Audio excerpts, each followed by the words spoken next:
안녕하세요. 한국한의학연구원 김종열 원장입니다. 저희 키움TV를 사랑해 주시는 여러분께 감사드립니다. 이제 곧 연말이 올 텐데 아무래도 술자리가 잦아지실 때고 체질별로 어떻게 술을 마시고 안주를 먹으면 좋은지 오늘은 그 말씀을 좀 드려볼까 합니다.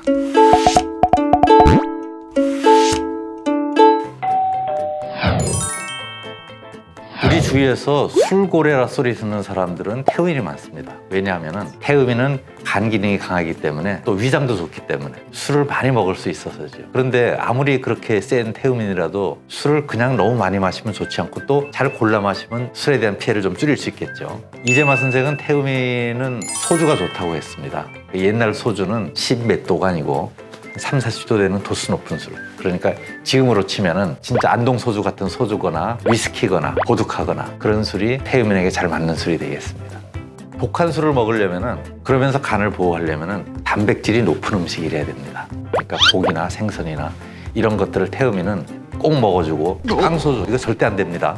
태음인은 땀이 많이 나야지 폐 기능이 활발해져 가지고 간 기능하고 조화를 이루거든요. 그래서 땀나는 운동을 하시면 제일 좋고 운동할 시간이 없으면 최소한 사우나 아니면 집에서 목욕이나 뜨거운 물 샤워를 통해서라도 어쨌든 땀을 내시면은 숙취가 좀 풀려나갑니다.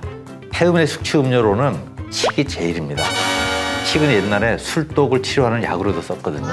그러니까 칡즙이 됐든 칡차가 됐든 칡으로 만든 그 무엇이라도 태음인을 먹으면 좋겠고요. 그 외에도 짬뽕 국물처럼 먹고 땀이 흠씬 나는 그런 음식이면 태음인의 숙취 해소에 도움이 될 것 같습니다.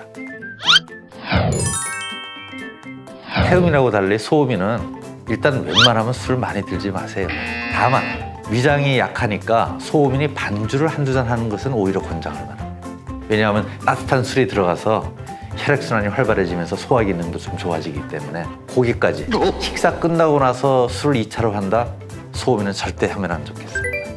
그리고 또 소음인에게 기왕이면은 좋은 술을 권하라 그러면은 막걸리입니다. 이재마 선생은 탁주라고 표현을 했죠. 그 막걸리는 그 자체로 이 위장을 순환을 좋게 만드는 효소가 나와요. 말하자면 야쿠르트 먹는 거 비슷하다고 보면 되죠. 그래서 어떨 때는 소음인이 막걸리를 조금 먹고 나면은 오히려 소화 기능이 더 좋아져가지고 대변 상태도 좋아지고 이런 경우도 있죠. 막걸리를 적극 권장합니다. 옛날에는 막걸리가 품질이 안 좋았는데 요즘은 생막걸리가 나와서 소음인들에게 술 먹을 수 있는 너무 좋은 환경이 만들어졌죠. 그쵸? 소음인에게 좋은 안주는 딴 것은 크게 없고 그냥 소화가 잘 되는 소음인 음식이면 좋겠습니다. 뭐 예를 들어서 피치 못하게 소음인이 삼겹살집을 갔다 그러면 이제 삼겹살은 소음인에게 잘 맞지 않는 음식이거든요. 그렇지만 이제 회식을 한번 가야 되잖아요. 삼겹살을 먹지만은 동시에 거기에 있는 마늘, 파, 양파, 쑥갓이 있으면 쑥갓이 좋고 이렇게 이제 향이 강한 이런 야채들을 같이 먹으면은 똑같이 술을 먹어도 숙취가 훨씬 덜하죠, 소음인이. 술을 많이 먹는 게 안 좋은 소음인이지만 분위기에 따라서는 술을 왕창 먹을 수도 있지 않겠습니까? 이제 그런 다음 날 제일 먼저 챙겨야 될 것이 위장이죠. 술을 먹으면 위장의 기능이 망가지기 쉬우니까. 그래서 위장을 따뜻하게 보호하는 인삼차, 특히 꿀차 또는 뭐 계피차라든지 이런 따뜻하게 위장을 보호하는 차가 좋겠습니다. 점심 때는 삼계탕 정도 드시면 좋을 것 같고요. 일단 양이는 술을 많이 마시는 게 좋지는 않습니다. 왜냐하면 술이라는 것은 다 열을 가지고 있거든요. 근데 소양인은 뱃속에 열이 많아요. 그래서 소양인에게 권한 술이 이재마는 청주, 맑은 술을 권했었고요. 지금으로 치면은 맥주가 있으니까 맥주는 보리로 만들었고 성질이 좀 차가운 술이거든요. 그래서 소양인에게 좋은 술이 되죠. 맥주를 권하겠습니다. 소양인에게 좋은 안주는 대체로 횟집에 가면 많습니다. 생선류나 조개, 굴, 새우, 전복 이렇게 횟집에 가면은 회가 나오기 전에 좀 나오는 것들 그런 종류가 좋은 안주가 되고 그냥 고깃집에서는 돼지고기나 오리고기 같은 것이 좋은 안주가 되겠습니다. 한 가지만 말씀드린다면은 녹차가 제일 좋겠습니다. 녹차는 따뜻한 걸 마셔도 그것이 뱃속에 들어가서는 더운 열기를 서늘하게 식힙니다. 그래서 소양인에게 첫 번째는 녹차를 권하고 싶고요. 음료로는 뭐 배즙이나 알로에 즙이나 이런 것들을 마시면 좋겠습니다. 태양인도 소양인처럼 술이 썩 잘 어울리지는 않지만 마신다면 태양인에게 좋은 음식인 포도나 솔로 만든 술, 포도주나 솔주도 있지 않습니까? 머루랑 다래도 맞으니까 머루 다래도 좋겠네요. 그런 것들이 태양인에게 잘 어울리는 술이 되겠습니다. 태양인에게 맞는 안주는 조개탕이죠. 조개가 태양인 음식이기 때문에 맑은 조개탕 이런 거 하고 와인이 잘 어울리는지는 모르겠습니다만은 조개탕이 아니라도 조개로 만든 어떤 안주 하고 와인을 같이 드시면 잘 어울릴 것 같습니다. 태양인도 역시 숙취 해소는 음료나 차로 하는 게 좋겠습니다. 안주로 먹었던 조개탕도 숙취 해소 방법이 되겠고요. 그리고 요즘은 솔음료나 포도음료 이런 게 많이 나와 있으니까 그런 것들을 드시는 것이 좋고, 항상 모든 술을 먹고 나서 그 다음날 수분 섭취를 많이 하면 대사가 원활해져서 좋거든요.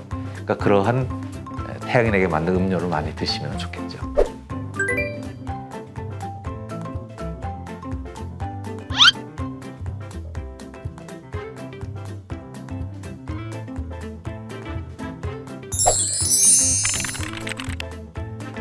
지금 술들을 보면은 체질별로 나눠놨는데 실은 어느 나라에서는 그 술을 체질 불문하고 모든 사람들이 먹지 않습니까? 그래도 되느냐? 그래서 치맥이 생긴 거예요. 맥주는 소양인 것인데 치킨은 소음인 것이거든요. 이 둘을 섞어 마시면 탈이 잘 안 나는 거예요. 와인하고 같이 먹는 것 중에 유명한 게 치즈 아닙니까? 와인은 태양인 것인데 치즈는 태음인 것이거든요. 그래서 대체로 그 나라에서 잘 먹는 술하고 안주는 서로 반대 성향을 가진 것으로 조합이 되어 있습니다. 그래서 아무나 먹어도 큰 탈이 없게 조합을 해놓은 거죠. 몰랐죠? 예, 요즘 국민주가 소맥이죠. 소맥도 음양 좋아줍니다. 소주는 음인의 것, 맥주는 양인의 것. 그래서 이걸 두 가지를 적절히 섞어서 마시면 어떤 체질을 먹어도 큰 탈이 안 나는. 그래서 아마 인기가 좋지 않나 생각합니다. 이렇게 체질별로 술 먹는 방법을 말씀드렸더니 올 연말에 술 소비가 늘어나는 게 아닌가 걱정이 좀 됩니다. 어디까지나 모든 음식도 마찬가지지만 술도 적당히 드시는 게 좋으니까 적당히 드실 때 체질별로 잘 맞춰서 드시라. 이렇게 이해해 주시면 좋겠습니다. 키움TV 시청자 여러분, 구독과 좋아요 눌러주세요. 수고 많으십니다.